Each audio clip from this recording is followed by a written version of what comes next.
성부 성자와 성령 영원히 영광 받으옵소서. 태초로 지금까지 또 길이 영원 무궁 영광 영광 아멘 아멘.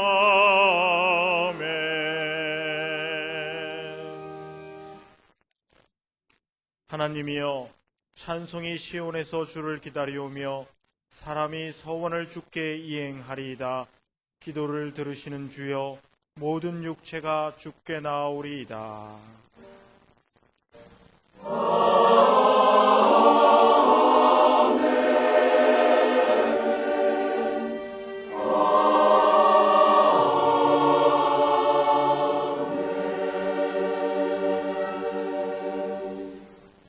시편 37편 21절에서부터 26절까지입니다. 제가 가진 성경으로는 828쪽입니다.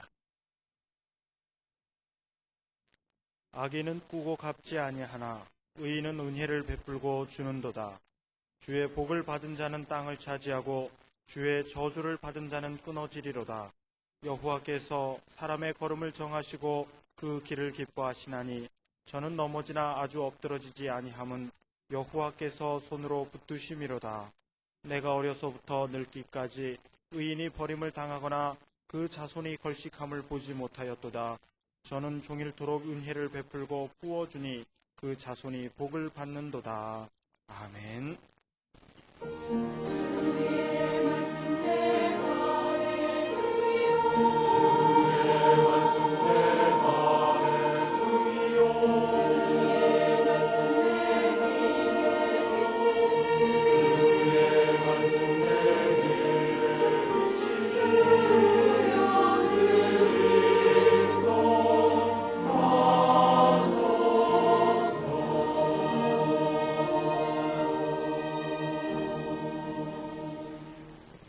하나님께서 우리에게 주시는 신약의 말씀은 고린도 후서 8장 1절에서부터 5절까지입니다.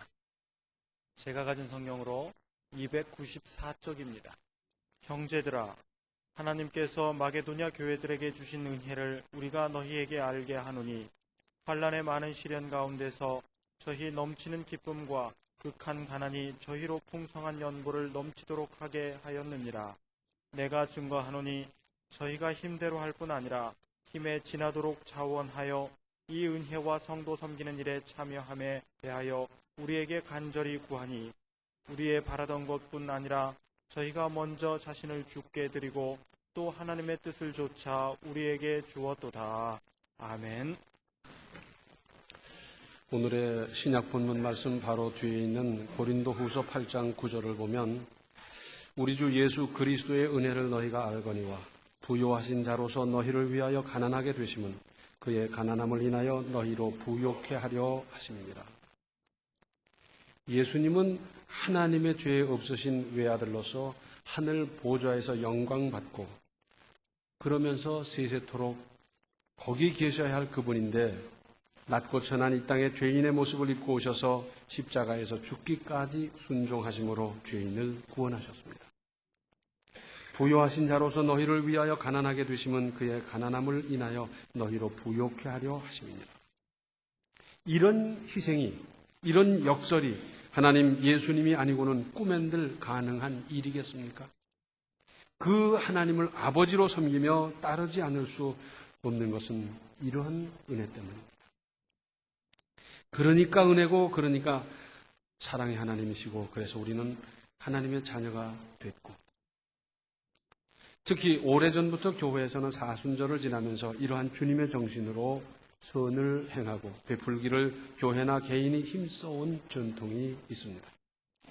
오늘의 구약 본문 21절을 다시 보시면 악인은 꾸고 갚지 아니하나 의인은 은혜를 베풀고 주는도다 그랬어요.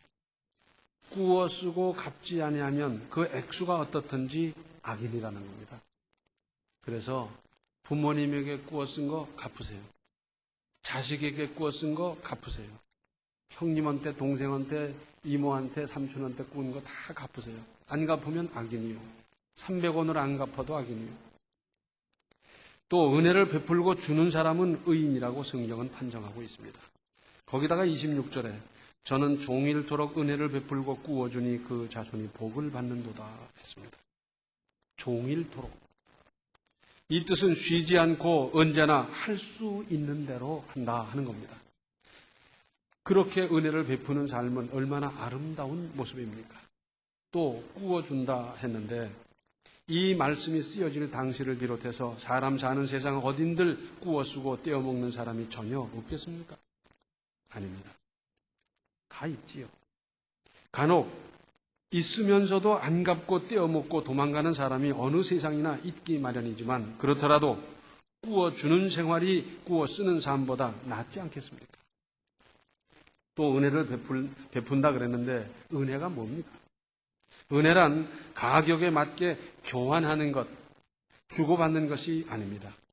값없이 자격 따지지 아니하고 자격이 되지 않음에도 불구하고 넉넉히 베풀어 주는 것을 뜻합니다. 우리는 흔히 은혜 받았다는 말을 많이 쓰는데 이 은혜 받았다는 의미도 같습니다. 우리는 하나님의 은혜를 받을 자격이 없습니다.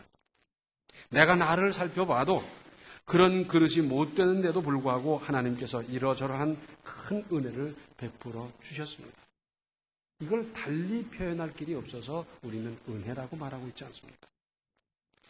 또 고린도후서 8장 12절에는 이런 말씀이 있습니다. 할 마음만 있으면 있는 대로 받으실 터이요 없는 것을 받지 아니하시리라. 우리 그리스도인들의 신앙생활에 있어서 바치는 일에나 베푸는 데 있어서 결국은 마음이 문제라는 말씀입니다. 강제나 억지, 즉 도둑질을 하라는 뜻은 아니지 않습니까? 정신, 마음, 믿음의 정도라는 것입니다. 또 신약 본문 1, 2절을 다시 보시면 형제들아 하나님께서 마게도냐 교회들에게 주신 은혜를 우리가 너희에게 알게 하노니 환난의 많은 시련 가운데서 저희 넘치는 기쁨과 극한 가난이 저희로 풍성한 연보를 넘치도록 하게 하였느니라. 역시 역설입니다. 그러나 이것이 믿음입니다. 믿음은 이러한 역설적인 일을 얼마든지 만들어내는 겁니다. 우리 속담에 곳간에서 인심난다 하지만은 극한 가난 가운데서도 힘에 지나도록 자원하여 바치고 베풀 수 있는 것. 이것 믿음의 신비 아니겠습니까? 이 믿음을 모르는 사람은 이 신비를 이해할 수가 없고 믿음이 있는 사람은 이 신비를 이해할 수 있고 동참할 수 있고 앞장설 수 있습니다. 또 전도서 11장 1절을 보면 너는 네 식물을 물 위에 던지라 여러 날 후에 도로 찾으리라. 무슨 말씀입니까? 내가 혹 돌본다, 보살핀다 하더라도 더 잘되고 더 성장하고 멋지게 해결될 가능성이 전혀 없어 보여도 또는 내가 수고함으로 어떤 보답을 받을 기대가 안 된다 하더라도 그럼에도 불구하고 선을 베풀라는 말씀입니다. 왜냐하면 심는 대로 거두기 때문입니다. 심어야 거두는 겁니다. 뿐만 아니라 2절에 7배게나 8배게 나누어 줄지어다.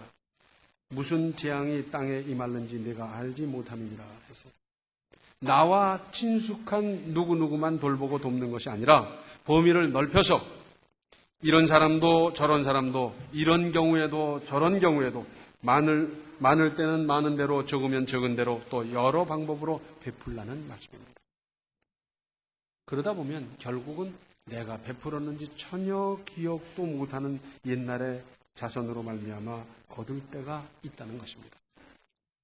혹 어떤 보답이 없으면 당연한 줄로 아십시오. 그래야 하늘에 상급이 있기 때문입니다. 내가 세상에서 수고한 것으로 말미암아 세상에서 상을 받고 보면 그걸로 끝나는 거예요. 세상의 상은 없어지는 거고 썩어지는 겁니다. 그러나 우리가 이런 상을, 보상을 못 받으면 오히려 더 좋습니다. 왜? 하늘나라에 가서 받고 또 내 당대에 받고 후손이 받을 수 있으니까 삼중적으로 이렇게 좋은 일 얼마나 좋습니까? 그래서 혹 보답이 없으면 당연한 줄 아십시오. 또 안 받으면 어떻습니까? 나는 내 믿음으로 한 것일 뿐 아닙니까?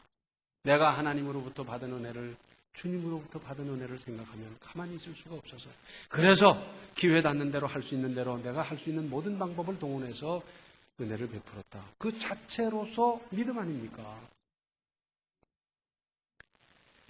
그런데 오늘 구약 본문은 뭐라고 말씀합니까? 그 자손이 복을 받는도다 했어요. 자손이 복을 받는 것, 이것이 진짜 복입니다. 연세 높아가면서 자녀들을 통해서 들려오는 소식이 뭐 도망가고 붙잡히고 쓰러지고 수술받고 그 소식 들어봐요. 이건 늙어가면서 할 짓 아닙니다. 지옥이에요. 그러나 자녀들을 통해서 들려오는 소식이 승리하고 성공하고 은혜되고 복된 소식이 이곳저곳에서 들려봐요. 이보다 보람 있는 일이 어디 있겠어요?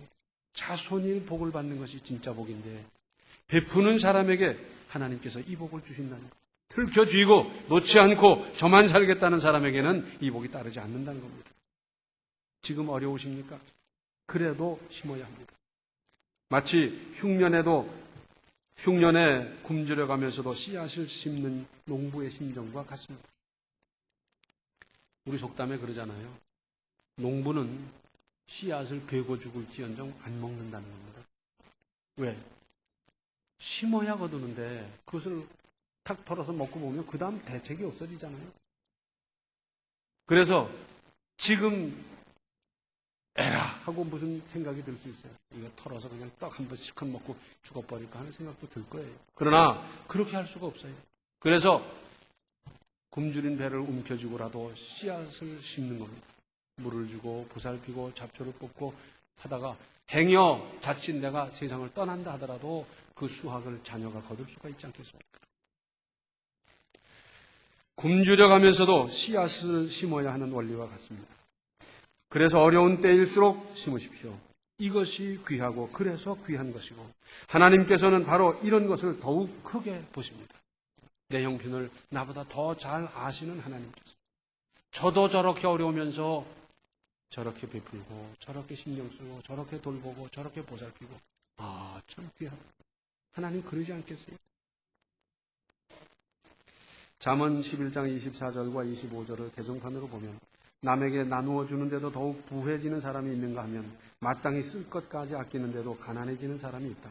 남에게 베풀기를 좋아하는 사람이 부유해지고 남에게 마실 물을 주면 자신도 갈증을 면한다. 그랬어요. 지금까지 은혜를 베풀고 주는 일에 인색했습니까?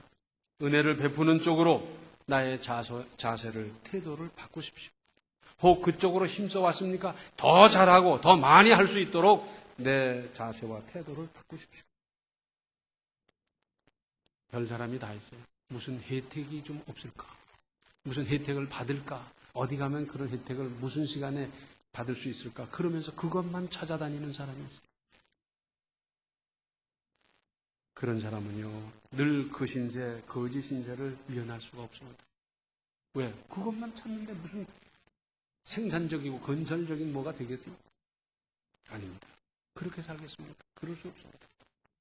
무슨 은혜 베풀 일, 내가 기여할 일이 있는지 그걸 잘 살펴보시기 바랍니다. 공연히 해프게 사는 것도 문제지만 범사에 구두쇠 노릇하는 것도 여간 큰 문제가 아닙니다.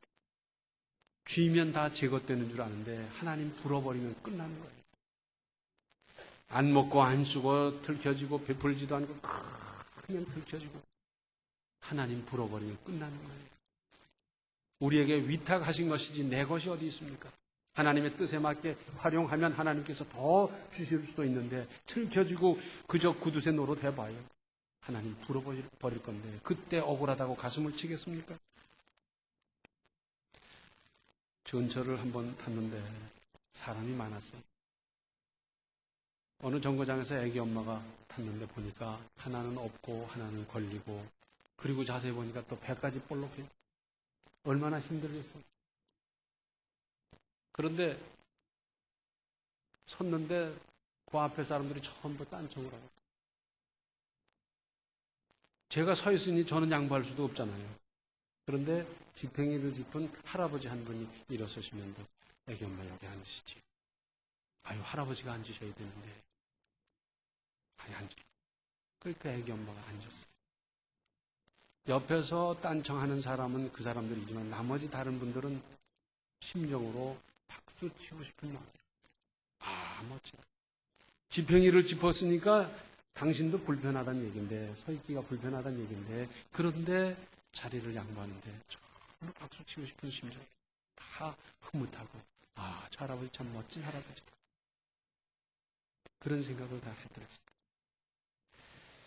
누구부터? 누가복음 14장 12절로 14절에는 이런 말씀이 있습니다. 또 자기를 청한 자에게 이르시되 내가 점심이나 저녁이나 베풀거든 벗이나 형제나 친척이나 부한 이웃을 청하지 말라. 두렵건대 그 사람들이 너를 도로 청하여 네 가품이 될까 하라. 잔치를 배설하거든 차라리 가난한 자들과 병신들과 저는 자들과 소경들을 청하라. 그리하면 저희가 갚을 것이 없는 거로 네게 복이 되리니 이는 의인들의 부활 시에 네가 갚음을 받겠습니다. 거듭 말씀드립니다만 보답을 안 받고 보상을 안 받는 게 더 좋다니까요. 그래서 갚을 수 없는 사람에게 1차적으로 관심을 가지고 그들을 보살피고 할 일이다 하는 것입니다. 또 에베소 4장 28절 하반절을 보면 빈궁한 자에게 구제할 것이 있기 위하여 제 손으로 수고하여 선한 일을 하라 그랬어요. 그런데 바로 이 앞에 대목엔 뭐라고 써 있는 거 아니? 도둑질 하던 사람은 도둑질 하지 말고, 그리고 이제부터는 네가 땀 흘려 일하고 왜 해야 되느냐? 구제할 것이 있게 하기 위해서 하라. 그 말씀입니다. 도둑질, 사기, 거짓말 해가면서 돈 벌고 그 돈이 어디까지 가겠어요? 언제까지 유지가 되겠어요? 그것이 복 되겠습니까? 구제할 것이 있게 하기 위해서 선한 일을 하고 수고하라. 또 시편 37편 3절을 보면 여호와를 의뢰하여 선을 행하라. 땅에 거하여 그의 성실로 식물을 삼을지어다. 또 여호와를 기뻐하라. 저가 네 마음의 소원을 이루어 주시리로다. 하나님을 믿는 믿음으로 선을 행하는데 어떻게 하느냐? 성실히 하라는 거예요. 대충 슬쩍슬쩍 그저 무슨 이름 내고 그런 짓 하지 말라는 거예요. 그렇게 하면 저가 내 마음의 소원을 이루어 주시리로다. 베풀지는 아니하고 바치지는 아니하고 들켜주기만 하면서 하나님께 기도해요. 봤자 하나님 응답 안 하신다는 말씀이에요. 베풀고 바치고 베풀더라도 믿음으로 성실하게 하는 그 사람의 기도는 말할 것도 없고 소원까지 들어주신다는 거예요. 기도한 것 말할 것도 없고 우리 마음으로 소원하는 것까지 우리 주님께서 이루어 주신다고 약속해 주셨습니다. 또 잠언 3장 27절 28절에 내 손이 선을 베풀 힘이 있거든 마땅히 받을 자에게 베풀기를 아끼지 말며 내게 있거든 이웃에게 이르기를 갔다가 다시 오라 내일 주겠노라 하지 말며. 요즘 배려라는 책이 나왔어요. 오늘날은 어디를 가나 경쟁입니다. 장사도 경쟁이고 공부도 경쟁이고 사업도 뭐 다 경쟁이에요. 경쟁이 있어서 세상이 발전하는 것도 사실이고 그래서 점점 각박해져가는 세상이 되고 있지만 반대로 상대방을 배려하는 마음 씀씀이가 사실은 친구를 얻게 하고 도움의 손길을 구할 수 있고 성공하게 한다는 것입니다. 경쟁에서 이기게만 하면 성공하느냐? 아니라는 거예요. 배려해야 성공한다는 거예요. 이것을 우리 신앙인의 말로 바꾸면 은혜를 베푸는 것 아니겠어요? 은혜를 베풀어야 친구가 생기고 도움을 받게 되고 관계가 형성되고 성공한다는 거예요. 방법은 얼마든지 있잖아요. 하고자 하는 사람에게는 방법이 보이고 길이 있지만은 안 하고자 하는 사람에게는 쥐어줘도 보이지도 않고 할 마음도 없고 안 하는 거예요.